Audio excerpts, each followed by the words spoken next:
tudo isso. E possivelmente seja uma provação de Deus. Possivelmente seja um teste. Porque eu olhava do lado de lá. Quem é que estava nos acusando? Quem é que estava nos denunciando?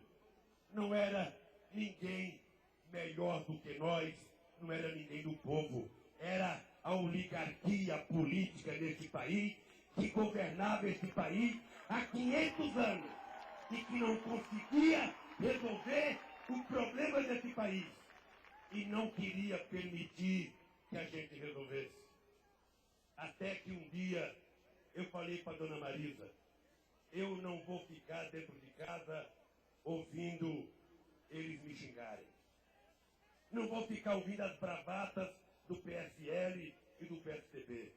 Eu vou para a rua conversar com quem gosta de mim e de quem eu gosto. Eu vou conversar com o povo brasileiro. E comecei a andar por esse país. E eu sabia que a gente estava plantando. E quando a gente planta, não adianta ficar as aves de mau agouro achando que não vai nascer. Se plantou e aguou, vai colher. E é o que nós estamos colhendo hoje. Eu, antes das eleições e depois das eleições, não sou de comentar pesquisa. Não sou, nem boa e nem ruim. Mas hoje eu estou prazerosamente feliz. Porque depois de apanhar 5 anos, eu vejo na própria imprensa que me bate uma manchete do sucesso, da credibilidade do governo, da opinião pública desse país. E digo isso com muita humildade de quem tem o que fazer. Eu poderia avocar o Martinha ou o Vicentinho, que foram metalúrgicos aqui. Foram 20 anos que a gente só ouvia falar na palavra desemprego. Foram 20 anos que não tinha uma placa na porta de uma empresa dizendo precisa-se. 20 anos. Meu caro João Avalileno, 22 anos sem se construir aqui neste país um alto forno de uma siderúrgica. 18 anos sem construir uma fábrica de cimento. As ferrovias paradas. As estradas totalmente acabadas. E nós falamos, vamos consertar isso. Vai ser duro? Vai. Mas eu lembro, em 1982, quando eu perdi as eleições para governador, tinha sido mandado embora do sindicato, ficava eu e a Marisa, sem ter uma moeda dentro de casa, às vezes abrindo o cofre da nossa molecada para ver se tinha uma moeda. E a gente, quantas vezes a gente ia tomar café de manhã e não tinha manteiga? E a gente não reclamava. Nunca disse a nenhum companheiro, nunca. Porque na hora da crise, a gente não pode perder a dignidade, não pode jogá-la pela janela. Na hora da crise, é que a gente tem que provar que a gente é capaz de vencê-la com muito trabalho.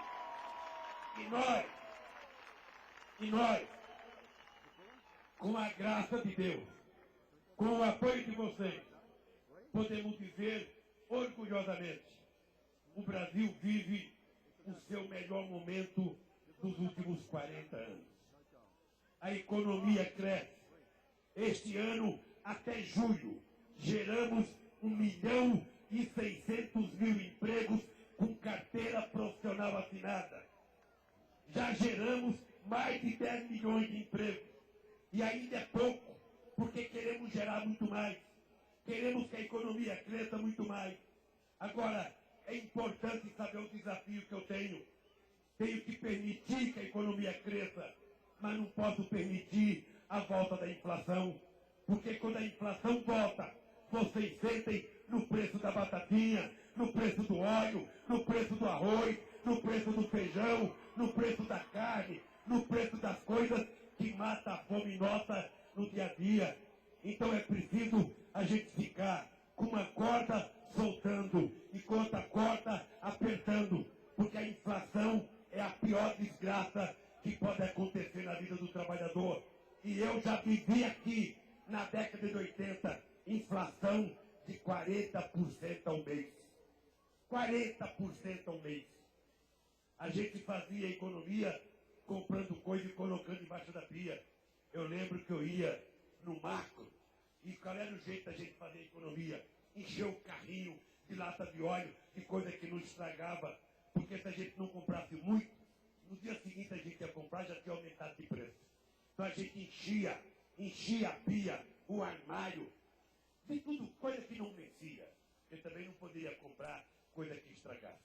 Esse tempo acabou. Hoje a economia está bem, a economia está crescendo, vai melhorar. Agora houve uma alta de preço internacional, o preço de commodity aumentou no mundo inteiro. No mundo inteiro, dizem que é porque os chineses estão comendo muito, dizem que é porque os indianos estão comendo muito, e é verdade. São 1 bilhão de seres humanos na Índia e 1 bilhão e 300 milhões de seres humanos na China. Eles, há 20 anos atrás, não comiam.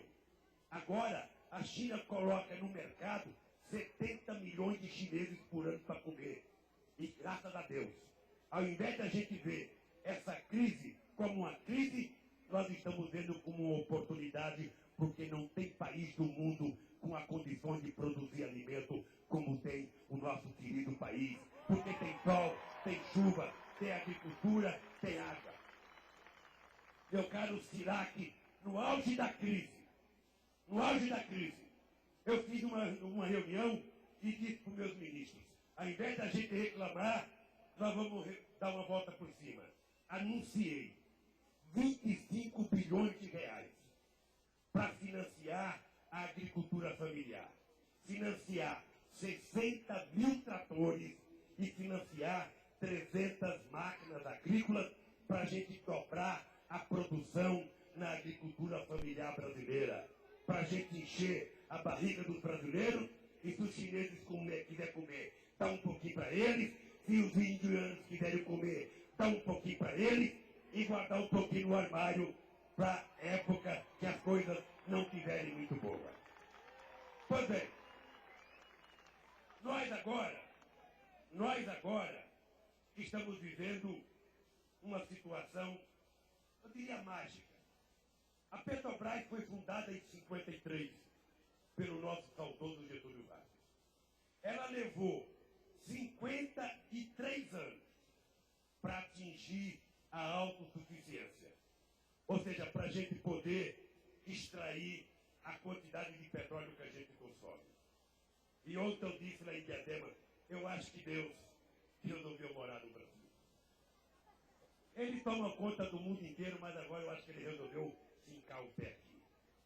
Porque a Petrobras anunciou ao Brasil a descoberta de petróleo na chamada camada pré-sal. Vocês sabem, os estudiosos, que o continente africano era ligado ao continente sul-americano.